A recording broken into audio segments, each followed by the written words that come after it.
Welcome to this session. Today we'll see the things which are relates to fundamental fluid properties, some introduction to various types of fluids which are available. The learning objective is to understand the basic concept of fluid mechanics and to recognize the various types of fluid flow problem encountered in practice, to model engineering problem and to solve them in systematic manner, to have working knowledge of basic properties of fluid and understand the continuum of approximation. So ideal fluid is said to be ideal if it is assumed to be incompressible and not viscous. A real fluid have viscosity, finite compressibility and surface tension. Some points to be remembered: ideal fluid has no surface tension, real fluid has viscosity, finite compressibility and surface tension. So specific weight, it is considered to be weight per unit volume. So these are some fundamental fluid properties. Weight, it is expressed in Newton, volume it is expressed in meter cube. So final unit is Newton per meter cube. Specific volume, it is the ratio of volume per unit mass. So volume it is expressed in meter cube, mass is expressed in kg. So meter cube per kg is the final unit. Specific gravity, it is the ratio of density of fluid to density of a standard fluid. Standard fluid is always considered to be water. So if you want to calculate specific gravity of oil, density of oil divided by density of water. If you want to calculate specific gravity of mercury, density of mercury divided by density of water.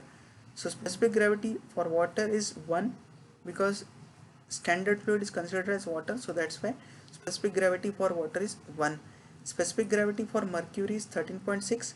Specific gravity varies with the temperature and therefore it should be determined at a specific temperature. Now Newton's law of viscosity. So according to Newton's law of viscosity, shear stress on any layer of fluid is directly proportional to velocity gradient. So shear stress, it is represented by tau, that is equal to mu du by dy, where mu is called as coefficient of viscosity, or it is also called as absolute viscosity, or it is also called as a dynamic viscosity. So du, it is the velocity difference between the two layers, and dy, it is called as the separation between the two layers. So complete term du by dy, it is called as velocity gradient. So it is the ratio of change of velocity between the two layers to the separation between the two layers. Now viscosity, due to viscosity the fluid offer resistance to the flow. So there are a few terms which is dynamic viscosity, kinematic viscosity. So dynamic viscosity we have seen earlier, that is mu. Kinematic viscosity is considered to be nu, it is represented by nu.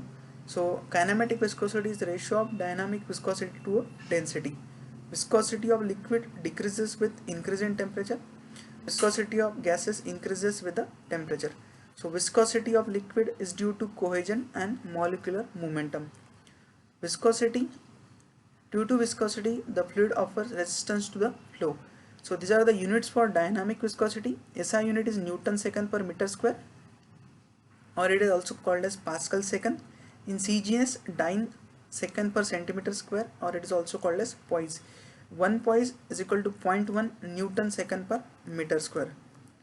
Next thing, unit of kinematic viscosity is the ratio of dynamic viscosity to density. This SI unit is meter square per second, CGS unit is centimeters per second, then 1 Stoke is 10 to the power minus 4 meter square per second. So there are two types of fluid, one it is Newtonian and second one it is a non-Newtonian. So Newtonian fluids are those fluid which follows the Newton's law of viscosity, that is tau is equal to mu du by dy, whereas the other fluid which doesn't obey this law, so these are called as a non-Newtonian fluid, that is tau is equal to mu du by dy. Compressibility is a reciprocal of bulk modulus.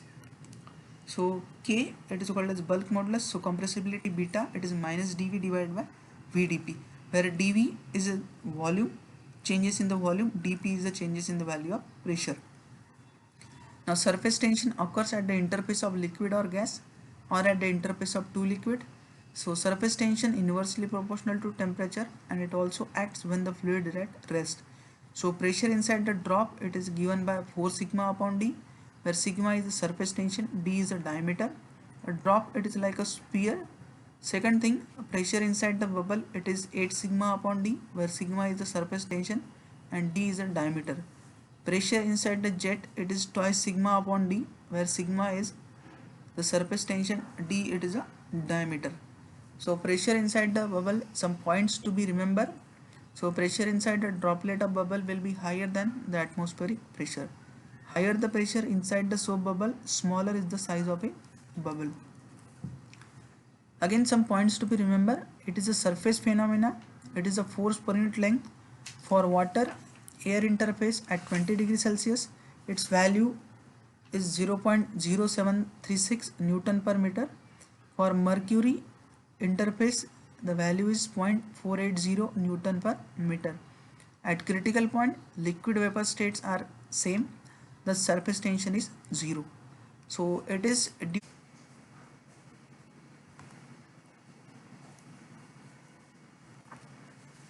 now capillary action. H is equal to 4 sigma cos theta upon rho JD, where H is the rise in capillary, sigma is the surface tension of water and glass, D diameter of tube, theta angle of contact between the liquid and material.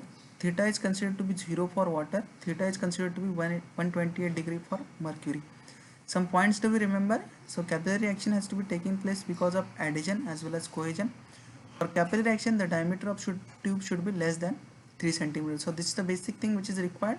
If the diameters are less, in that case only the capillary action will takes place.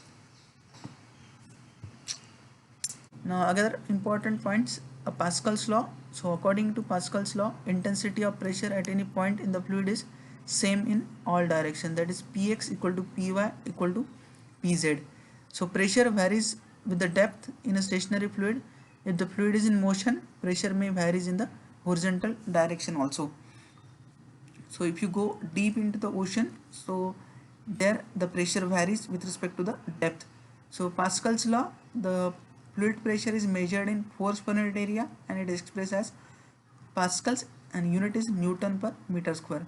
1 bar is equal to 10 to the power 5 pascals, 10 bar is equal to 10 to the power 6 pascals. Barometer shows the atmospheric pressure. 1 kg is equal to 9.8 Newton. Pressure, it is a scalar quantity. So absolute pressure, the pressure measured with reference to the absolute zero. Absolute pressure cannot be negative. Gauge pressure can be positive, it can be negative or zero. Atmospheric pressure varies with the altitude, temperature and local condition. At mean sea level, atmospheric pressure is 1.01 in 10 to the power 5 pascals. The height of water is considered to be 76 centimeter of mercury. When the column of mercury and water column is given, in that cases this particular we can say conversion is used.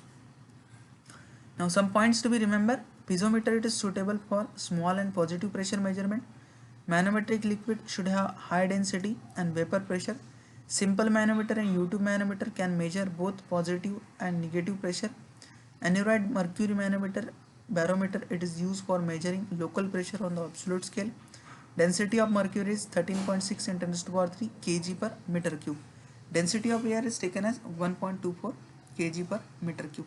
So what we have seen here is the basic fundamental fluid properties, types of fluid and classification, specific gravity and density, surface tension and the Pascal's law.